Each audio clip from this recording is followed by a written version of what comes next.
है मृत्युंजय ने और जेई मेन 2015 का ये क्वेश्चन है। क्वेश्चन हम एक बार पढ़ लेते हैं कि इसमें क्या सिचुएशन है।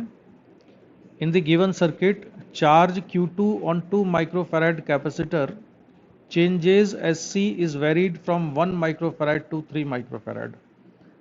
तो इस कैपेसिटर की वैल्यू को 1 माइक्रोफैराड से चेंज किया जाता है 3 माइक्रोफैराड तक। तो हमको ये बताना है कि जो 2 माइक्रोफैराड का कैपेसिटर है इस पर चार्ज किस तरह से चेंज होगा। Q2 as a function of C is given properly by, और Q2 क्या है, charge Q2 on 2 microfarad capacitor. तो हमको ये बताना है कि इस वाले कैपेसिटर पर, इस कैपेसिटर पर चार्ज किस तरह से चेंज होगा जब हम C को चेंज करेंगे from 1 microfarad to 3 microfarad. This is the question.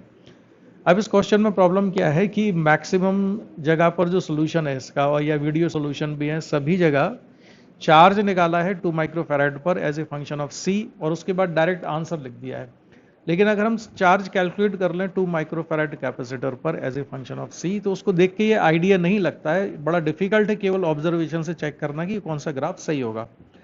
तो मैं डायरेक्ट उस प्रॉब्लम पर आते हुए, तो मृत्युंजय मैं समझ गया तुम्हारी प्रॉब्लम यही है कि तुमने ये तो निकाल लिया है कि charge as a function of C कितना होगा 2 माइक्रोफैराड कैपेसिटर पर, लेकिन तुम उसको कैलकुलेट करने के बाद ग्राफ कौन सा सही होगा ये सिलेक्ट नहीं कर पा रहे हो।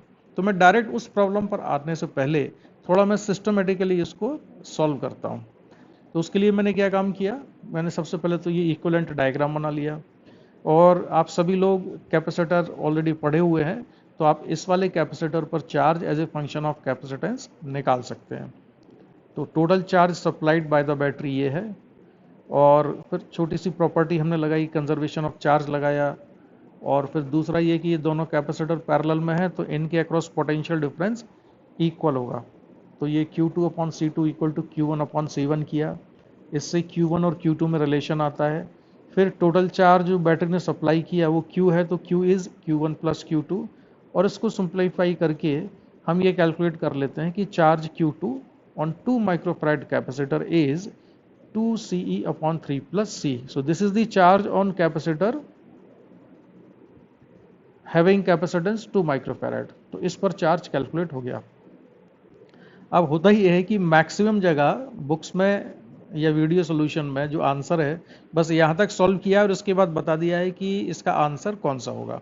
लेकिन केवल इसको देख के, Q2 को as a function of C देख के, इसको देख के ये बताना बड़ा डिफिकल्ट है कि इनमें से कौन सा ग्राफ सही है। तो करना क्या है मृत्युंजय, आपको इसमें आप इसको डिफरेंशिएट कर दो विथ रिस्पेक्ट टू C। तो जैसे आप C के रिस्पेक्ट में डिफरेंशिएट करेंगे dQ2/dC तो ये स्टेप्स आएंगी। अब ये स्टेप्स मुझे एक्सप्लेन करने की जरूरत नहीं है, मैं फाइनली बताता हूँ क्या आता है। So you will get this dQ2 upon DC equal to 6E upon 3 plus C का whole square, and dQ2/dC is the slope.